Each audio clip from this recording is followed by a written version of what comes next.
찬송가 544장 울어도 못하니 544장 찬송합니다. 울어도 못하네 눈물 많이 흘려도 겁을 없게 못하고 죄를 씻지 못하니 울어도 못하네 십자가에 달려서 예수 고난 당했네 나를 구원하시리 예수밖에 없네 힘써도 못하네 말과 뜻과 행실이 깨끗하고 착해도 다시 나게 못하니 힘써도 못하네 십자가에 달려서 예수 고난 당했네 나를 구원하시리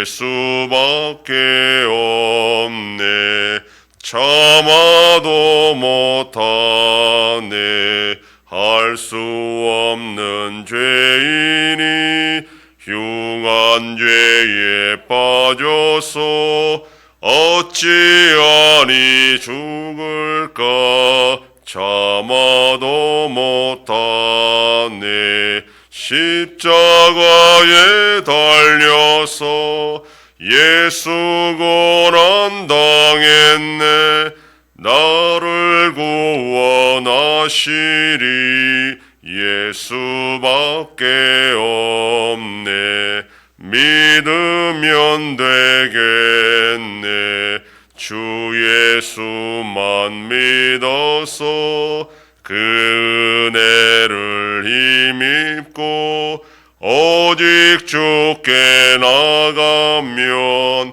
영원 삶을 얻네 십자가에 달려서 예수 고난 당했네 나를 구원하시리 예수밖에 없네 전능하사 천지를 만드신 하나님 아버지를 내가 믿사오며 그 외아들 우리 주 예수 그리스도를 믿사오니 이는 성령으로 잉태하사 동정녀 마리아에게 나시고 본디오 빌라도에게 고난을 받으사 십자가에 못 박혀 죽으시고 장사한 지 사흘 만에 죽은 자 가운데서 다시 살아나시며 하늘에 오르사 전능하신 하나님 우편에 앉아 계시다가 저리로서 산자와 죽은 자를 심판하러 오시리라 성령을 믿사오며 거룩한 공예와 성도가 서로 교통하는 것과 죄를 사하여 주시는 것과 몸이 다시 사는 것과 영원히 사는 것을 믿사옵나이다. 아멘. 하나님 말씀 요한복음 15장 8절에서 10절까지의 말씀입니다. 신약성경 174페이지 요한복음 15장 8절로 10절 말씀 다 같이 봉독합니다. 너희가 열매를 많이 맺으면 내 아버지께서 영광을 받으실 것이요 너희는 내 제자가 되리라. 아버지께서 나를 사랑하신 것 같이 나도 너희를 사랑하였으니 나의 사랑 안에 거하라. 내 아버지의 계명을 지켜 그의 사랑 안에 거하는 것 같이 너희도 내 계명을 지키면 내 사랑 안에 거하리라. 아멘.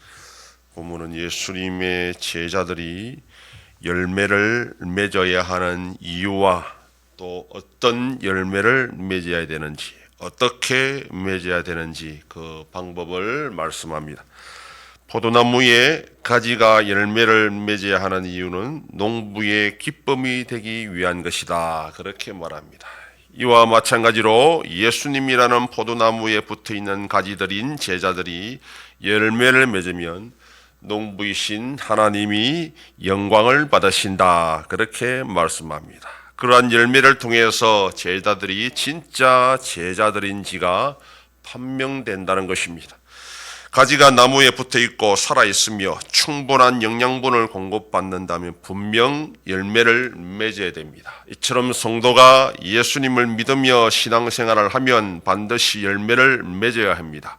어떤 열매를 맺어야 하는지에 대해서는 뒤에 드러나게 되겠지만 9절과 10절에서 간접적으로 나타납니다. 그것은 바로 사랑하는 겁니다. 그러나 먼저 가지가 열매를 맺어야 하는 이유가 확실해야 됩니다. 왜 열매를 맺어야 되는지를 모르면 열매에 대한 소망도 없고 기대도 없을 것이기 때문입니다. 열매를 맺어야 하는 이유는 하나님의 영광이 되기 때문이다. 이것이 성도의 삶에서 가장 중요한 목적이 되어야 합니다. 그렇다면 어떻게 해야 이 열매를 맺을 수 있는 것인가? 이미 앞에서 그 비결을 말씀했습니다. 가지가 포도나무에 붙어 있어야 하듯이 제자들이 예수님 안에 거해야 열매를 맺을 수 있다고 했습니다. 그런데 9절에서는 더 구체적으로 예수님의 사랑 안에 거해야 한다, 이렇게 말씀합니다. 예수님 안에 거하는 것은 바로 예수님의 사랑 안에 거하는 것이고, 그 사랑은 하나님께서 예수님을 사랑하신 사랑, 절대적인 사랑입니다. 예수님은 인간적인 사랑을 하신 것이 아니라 하나님의 사랑을 지금 베풀어 주신 것입니다. 바로 그 사랑 안에 거하는 것이 열매를 맺는 비결이 됩니다. 좀 더 구체적으로 예수님의 사랑 안에 거하는 것은 무슨 뜻입니까? 바로 예수님의 사랑을 깨닫고 그 사랑을 받아들이는 것입니다. 예수님이 나를 사랑하신다는 것을 알아야 됩니다. 그리고 그 사랑을 내가 받아들일 수 있어야 됩니다. 예수님께서 나를 사랑하셔서 십자가에서 나의 죄를 대신하여 죽으셨다는 것을 받아들이고 믿을 수 있는 것, 이게 바로 예수님의 사랑을 받아들이는 것이고 사랑 안에 거하는 것입니다. 이러한 사랑이 하나님의 사랑이고 그 사랑을 예수님께서 우리에게 나타내신 것입니다. 예수님의 사랑을 하나님의 사랑으로 알고 그 사랑을 받아들일 수 있을 때 그 사람은 진짜 열매를 삶 속에서 맺을 수 있습니다. 그런데 10절에서 예수님이 하나님의 사랑 안에 거하는 방법을 말씀합니다. 그것은 하나님의 계명을 지킴으로써 하나님의 사랑 안에 거할 수 있다, 그렇게 말씀합니다. 그리고 그와 동일한 방식으로 제자들이 예수님의 계명을 지킬 때에 예수님의 사랑 안에 거하는 것이 된다라고 말합니다. 정리하면 예수님 안에 거하는 것은 곧 예수님의 사랑 안에 거하는 것이고, 그것은 예수님의 사랑을 받아들이는 것이고, 이것은 결국 예수님의 계명을 지키는 것이다 라고 할 수 있습니다. 다시 말해서 예수님의 계명을 지키면 예수님의 사랑 안에 거하는 것이 되고 열매를 맺을 수 있다라는 것입니다. 예수님의 계명을 순종하는 것과 예수님의 사랑하는 것은 같은 뜻입니다. 예수님을 사랑하면 예수님의 계명을 지킬 수 있고, 예수님의 계명을 지키는 것이 예수님을 사랑하는 것이고 사랑 안에 거하는 것입니다. 어느 것이 먼저 되어야 되는 것이 아니라 동전의 양면과 같습니다.